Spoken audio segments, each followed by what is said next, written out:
Hey everyone, I'm Adrian Bustamante from adrianbustamante.com, and today I'm going to show you how to make homemade sesame sticks. It's actually a fairly easy process, so we're going to start with the basics. We got our bowl, and we have 1 cup of flour. We're going to go with whole wheat flour. We're going to go with half a cup of sesame seeds.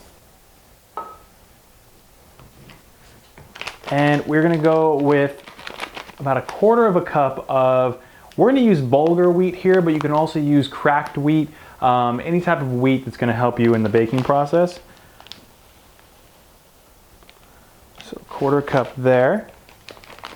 And then we're going to go 1 teaspoon of salt.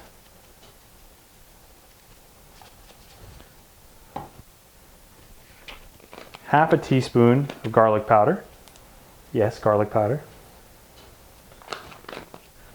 And we're going to do 1/4 teaspoon of turmeric, which basically just does a little bit. Now it's just to add a little bit of color and a little bit of flavoring in it. It kind of has like almost a Middle Eastern type of smell to it. That's good there. Now first things first, we're going to whisk all the dry ingredients together. Make sure they're all one with each other. There you go. Easy. Then we're going to start mixing in our wet ingredients. We're going to take 4 tablespoons of sesame oil and 6 tablespoons of water and mix that together. And then we're going to place this in the bowl and mix it all as one. Now you're going to start by whisking, but after it starts clumping up, it may become harder to do. So you're going to have to get your hands a little dirty and kind of knead with your hands yourself. And that's what I was talking about right there, that clump inside the whisk. There you go there. Now I'm going to use my hands.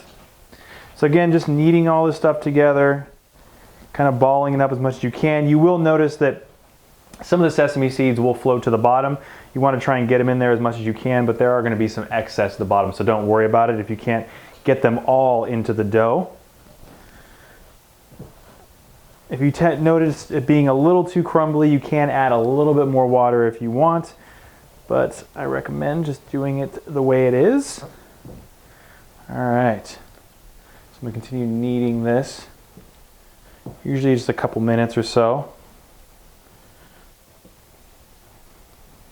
Place that in there. Okay.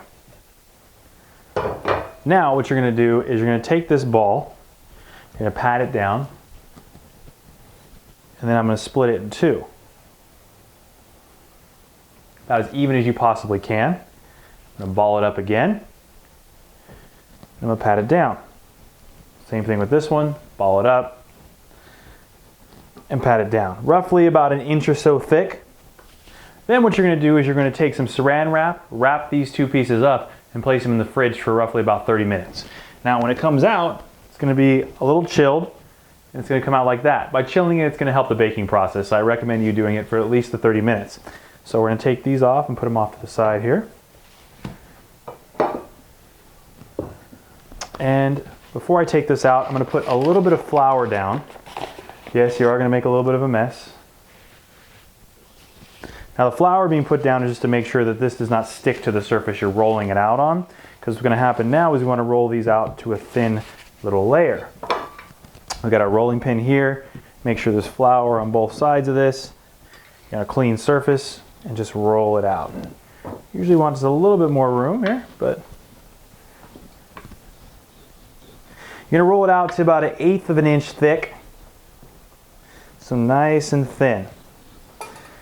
Now, as you can tell, once this gets to 1/8 of an inch thick, we're going to have a lot of sesame sticks. Reason being is I'm going to make mine a little bit smaller. You can make yours a little bit bigger. It just makes the baking process a little bit harder. What you're going to do is take either a knife, or what I like to use is a pizza cutter, and you're going to roll it through. So I'm going to cut around the rounded edges to make it easier for a straight line. So I'm going to go about 1/4 of an inch thick and 3/4 of an inch long. So this is about 2. So you're going to have that. I'm just going to cut it in half. And then you're going to roll. Whatever way you feel comfortable rolling it up in is completely up to you. But when they're done rolling, they should look something like that. So you're going to take that one, and then that one. And you're going to continue rolling them until you have as many as you need for whatever you're using them for, whether it's a party, a quick little get-together, or just a light snack for yourself. So once those are rolled out, you're going to place them on a baking sheet in the oven for about 10 minutes or so. Once they're in the oven for 10 minutes, you kind of want to mix them up so they're browning evenly.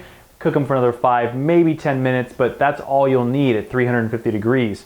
So what I'm going to do is I'm going to put these off to the side so I can bake them here in a minute.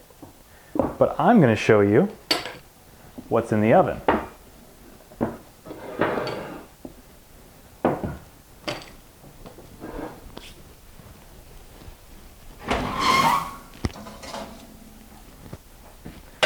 Now, as you can see, I already had some kind of set out for myself. I made these a little bit smaller. I want them to cook a little bit quicker for myself, so we have some nice sesame sticks there. And as you can see all the little sesame seeds in there with some of that cracked bulgur wheat that we were talking about to give it a little more crunch. Now, what you can do with these, if you want a little bit more of a sugary taste, you can dip them in honey, any other type of syrupy mixture like that as you want, but I like them just like this. Nice crunch to it. It's really, really good. It's quick, it's easy, and it's kind of a healthy snack for yourself. So there you have it, guys. I highly recommend this. I'm Adrian Bustamante, and we just showed you how to make sesame sticks.